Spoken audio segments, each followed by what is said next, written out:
Well, we've talked a lot about it, and I know you've heard us mention the real ID. That's because we've seen the deadlines go forward and forward and forward. They've been moving a lot. Well, Secretary of State Alexi Giannoulias is now reminding the people of Illinois that the deadline that is set now is for real. So the real ID is now only 2.5 months away, the requirement for it. He also wants to clarify who needs to get this upgraded ID card.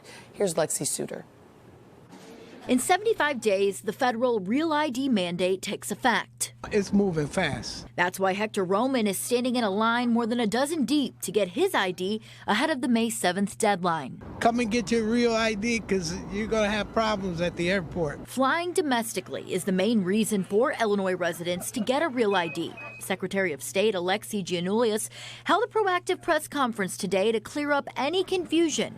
Because as the deadline inches closer, so will the demand. What we don't want are crazy, unmanageable lines at our facilities and major issues for individuals and their families at our airports. So here's the deal. You do not need a real ID to drive a vehicle or for valid identification. You do need a real ID to fly in the country. If you don't have a passport to show instead.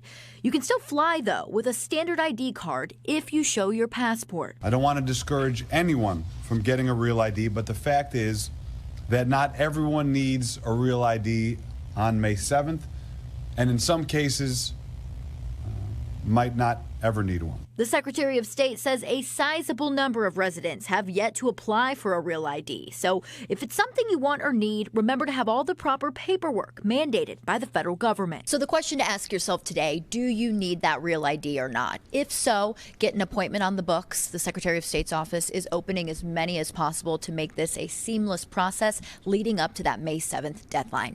Reporting from the State of Illinois building today, I'm Lexi Sutter. Back to you in the studio. Thank you, Lexi.